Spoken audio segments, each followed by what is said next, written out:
ॐ तव कथामृतं तप्तजीवनं कविभिरीरितं कल्मषापहं श्रवणमङ्गलं श्रीमदाततं भुवि गृह्णन्ति ये भूरिदा जनाः।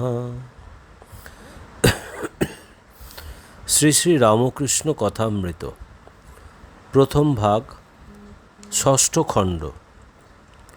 দক্ষিণেশ্বর কালীবাটিতে ভক্ত সঙ্গে ব্রহ্মতত্ত্ব ও আত্মাশক্তির বিষয়ে কথোপকথন।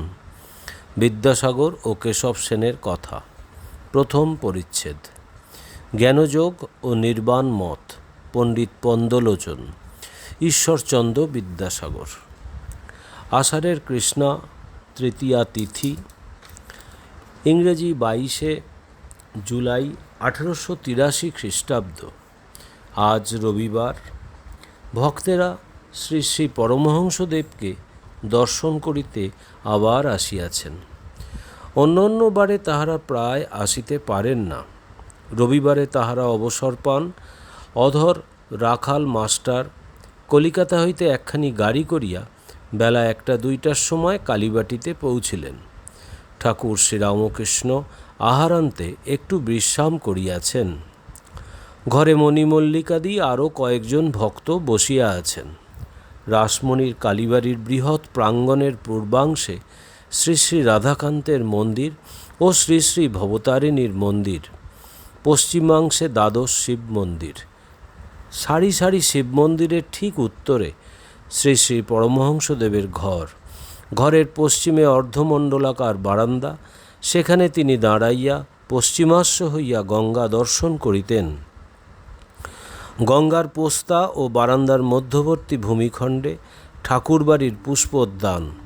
এই পুষ্পোদ্যান বহুদূর ব্যাপী, দক্ষিণে বাগানের সীমা পর্যন্ত, উত্তরে পঞ্চবটী পর্যন্ত, যেখানে ঠাকুর শ্রীরামকৃষ্ণ তপস্যা করিয়াছিলেন, ও পূর্বে উদ্যানের 2 প্রবেশদ্বার পর্যন্ত। পরমহংসদেবের ঘরের কোলে 2-1টি কৃষ্ণচূড়ার গাছ, নিকটেই গন্ধরাজ, কোকিলাক্ষ, শ্বেত ও রক্তকরবী। ঘরের দেওয়ালে ঠাকুরদের ছবি, তন্মধ্যে পিটার জলমধ্যে ডুবিতেছেন ও যিশু তার হাত ধরিয়া তুলিতেছেন, সে ছবিখানিও আছে। আর একটি বুদ্ধদেবের প্রস্তরময় মূর্তিও আছে। তক্তপোষের উপর তিনি উত্তরাস্য হইয়া বসিয়া আছেন। ভক্তেরা মেঝের উপর, কেহ মাদুরে, কেহ আসনে উপবিষ্ট। সকলেই মহাপুরুষের আনন্দ মূর্তি এক দৃষ্টে দেখিতেছেন। ঘরের অনতি দূরে পোস্তার পশ্চিম গা দিয়া পূতসলিলা গঙ্গা দক্ষিণ বাহিনী হইয়া প্রবাহিত হইতেছিলেন। বর্ষাকালে খরস্রোতা যেন সাগর সঙ্গমে পৌঁছিবার জন্য কত ব্যস্ত। পথে কেবল একবার মহাপুরুষের ধ্যান মন্দির দর্শন স্পর্শন করিয়া চলিয়া যাইতেছেন। শ্রীযুক্ত মণিমল্লিক পুরাতন ব্রাহ্ম ভক্ত, বয়স 60-65। তিনি কিছুদিন পূর্বে কাশীধাম দর্শন করিতে গিয়াছিলেন। আজ ঠাকুরকে দর্শন করিতে আসিয়াছেন ও তাহাকে কাশী পর্যটন বৃত্তান্ত বলিতেছেন।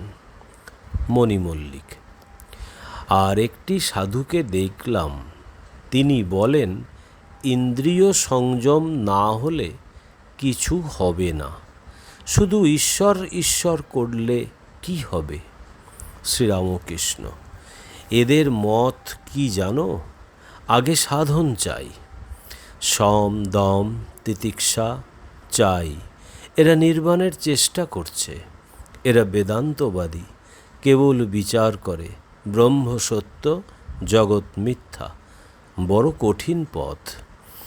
জগৎ মিথ্যা হলে তুমিও মিথ্যা, যিনি বলছেন তিনিও মিথ্যা, তার কথাও স্বপ্নবৎ। বড় দূরের কথা। কীরকম জানো? যেমন কর্পূর পোড়ালে কিছু বাকি থাকে না, কাঠ পোড়ালে তবু ছাই বাকি থাকে। শেষ বিচারের পর সমাধি হয়, তখন আমি তুমি জগৎ এসবের খবর থাকে না। পদ্মলোচন ভারী জ্ঞানী ছিলেন, কিন্তু আমি মা মা করতুম তবু আমায় খুব মানত। পদ্মলোচন বর্ধমানের রাজার সভাপণ্ডিত ছিল। কলকাতায় এসেছিল, এসে কামারহাটির কাছে একটি বাগানে ছিল। আমার পণ্ডিত দেখবার ইচ্ছা হলো। হৃদেকে পাঠিয়ে দিলুম জানতে অভিমান আছে কি না। শুনলাম পণ্ডিতের অভিমান নাই। আমার সঙ্গে দেখা হলো। এত জ্ঞানী আর পণ্ডিত, তবু আমার মুখে রামপ্রসাদের গান শুনে কান্না। কথা কয়ে এমন সুখ কোথাও পাই নাই। আমায় বললে, ভক্তের সঙ্গ করব এ কামনা ত্যাগ করো, নচেত নানা রকমের লোক তোমায় পতিত করবে। বৈষ্ণবচরণের গুরু উৎসবানন্দের সঙ্গে লিখে বিচার করেছিল। আমায় আবার বললে, আপনি একটু শুনুন।